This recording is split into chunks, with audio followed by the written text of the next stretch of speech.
आज मैं तुमसे एक युद्ध की बात करने आया हूं। नहीं, वो युद्ध नहीं जो सीमाओं पर लड़ा जाता है, वो युद्ध नहीं जिसमें तलवारें चलती हैं और खून बहता है। वो तो बहुत छोटी बात है, वो तो कायरों का काम है। मैं उस युद्ध की बात कर रहा हूं जो हर पल तुम्हारे भीतर चल रहा है। और ये युद्ध है तुम्हारे और उन 4 लोगों के बीच जो तुम्हें कभी जीने नहीं देते। तुम पूछते हो, भगवान, जीवन में आनंद क्यों नहीं है, जीवन में नृत्य क्यों नहीं है? मैं तुमसे कहता हूं, आनंद हो भी कैसे सकता है? तुम्हारी गर्दन पर एक अदृश्य तलवार लटकी है।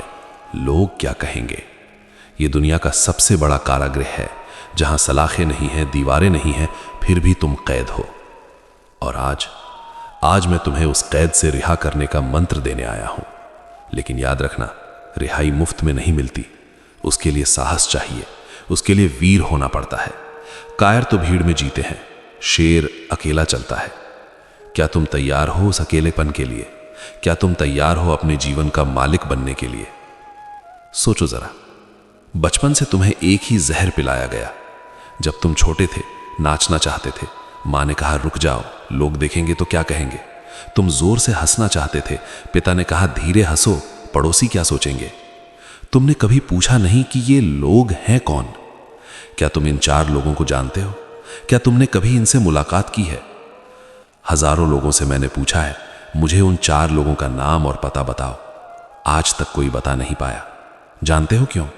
क्योंकि वे 4 लोग बाहर नहीं हैं, वे 4 लोग तुम्हारे भीतर बैठे हैं। ये समाज, ये भीड़, ये तथाकथित दुनिया, इसने तुम्हारे भीतर एक पुलिस वाला बिठा दिया है। तुम वही करते हो जो ये भीड़ चाहती है, तुम वही कपड़े पहनते हो जो चलन में है, तुम वही नौकरी करते हो जिससे इज्जत मिलती है, तुम उसी से विवाह करते हो जिसे समाज स्वीकार करता है। तो फिर तुम कहां हो? तुम्हारा जीवन कहां है? तुम एक कार्बन कॉपी बनकर रह गए हो। और याद रखना, परमात्मा ओरिजिनल बनाता है, वो कार्बन कॉपी नहीं बनाता।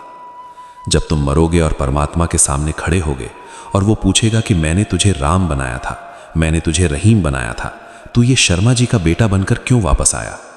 तो क्या जवाब दोगे? उन 4 लोगों की चिंता करना छोड़ो। वे 4 लोग तुम्हारी चिता को आग देने के बाद मुड़कर देखेंगे भी नहीं कि तुम जल गए या बचे हो। वे घर जाकर पूछेंगे खाने में क्या बना है। और तुम अपनी पूरी जिंदगी उन लोगों को खुश करने में बर्बाद कर रहे हो जिन्हें तुम्हारे होने या ना होने से कोई फर्क नहीं पड़ता।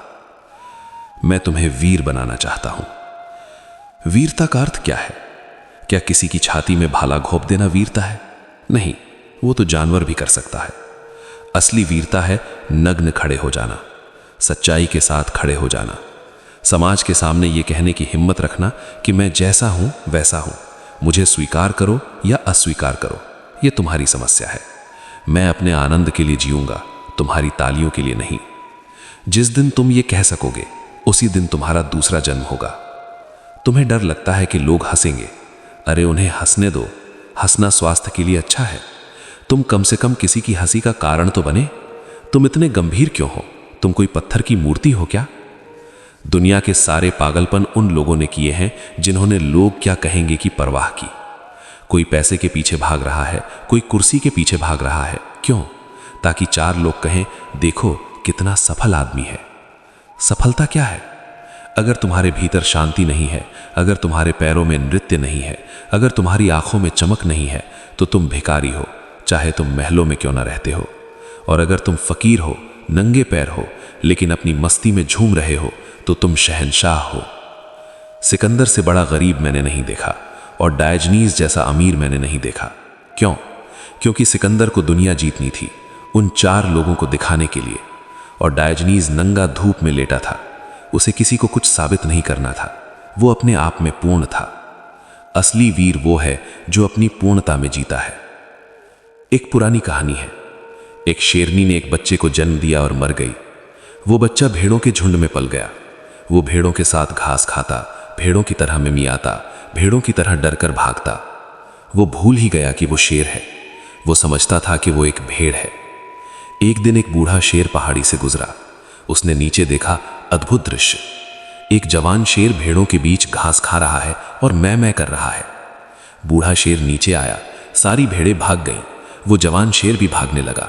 बूढ़े शेर ने उसे दबोच लिया। वो जवान शेर कांपने लगा। उसने कहा, मुझे छोड़ दो, मैं तो एक गरीब भेड़ हूं।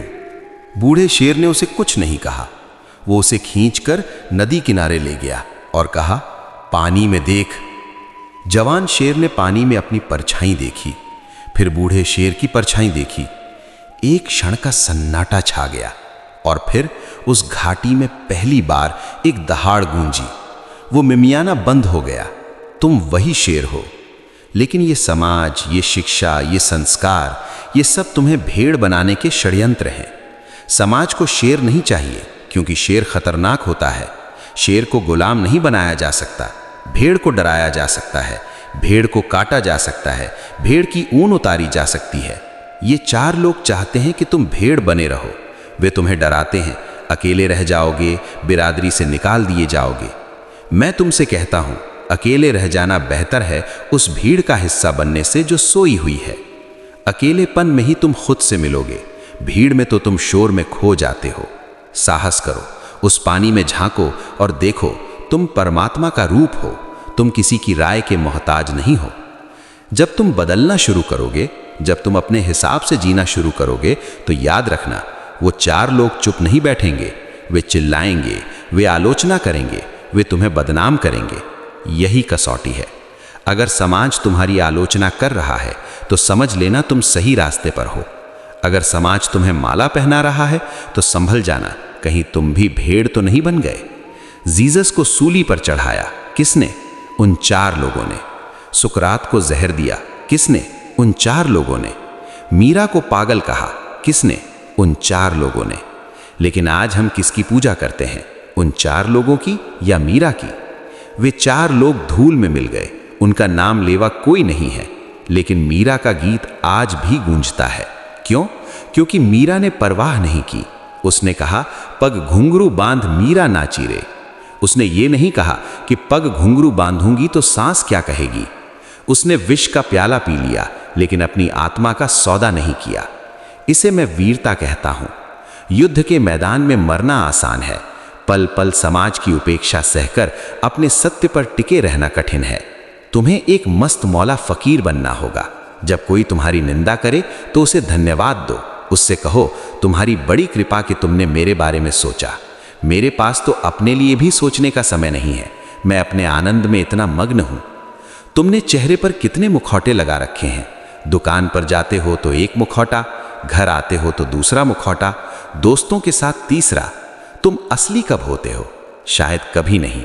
यहां तक कि बाथरूम में भी तुम शीशे के सामने खड़े होकर पेट अंदर कर लेते हो। किससे झूठ बोल रहे हो? ये पाखंड छोड़ो। ये जीवन एक अभिनय नहीं है, ये एक लीला है, लेकिन इसे सत्यता से जीना होगा। लोग क्या सोचेंगे, ये काम उनका है। अगर वे भी ये काम तुम ही करोगे तो वे क्या करेंगे? उनके पास कुछ तो काम रहने दो। तुम बस एक दिए की तरह जलना सीखो। हवाएं चलेंगी, तूफान आएंगे, लोग कोशिश करेंगे तुम्हें बुझाने की, लेकिन अगर तुम्हारी जड़ों में तेल है, आत्मज्ञान का तेल, प्रेम का तेल, तो कोई तुम्हें बुझा नहीं सकता।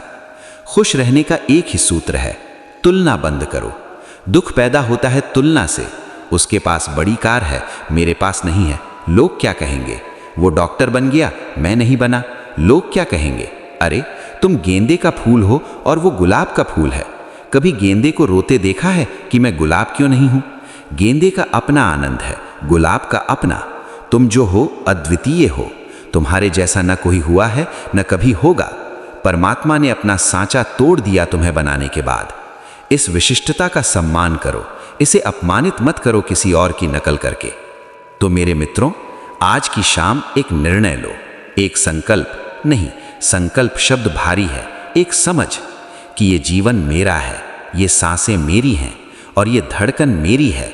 मैं इसे किसी और की शर्तों पर गिरवी नहीं रखूंगा। नाचो, गाओ, उत्सव मनाओ। अगर दुनिया पागल कहती है तो बन जाओ पागल। समझदारों की इस दुनिया ने सिवाय युद्ध और नफरत के क्या दिया है? पागलों ने ही गीत दिए हैं, पागलों ने ही प्रेम दिया है। डर को अपनी सीढ़ी बनाओ, जहां डर लगे वहीं जाओ, जो कहने से डर लगे वही कहो। जिस दिन तुम लोग क्या कहेंगे कि डर से मुक्त हो गए, उस दिन तुम्हें मोक्ष के लिए हिमालय जाने की जरूरत नहीं होगी। तुम जहां खड़े होगे वही मंदिर बन जाएगा। अपनी जंजीरें तोड़ दो, शेर की तरह दहाड़ो और बस खुश रहो। बिना किसी कारण के, बिना किसी शर्त के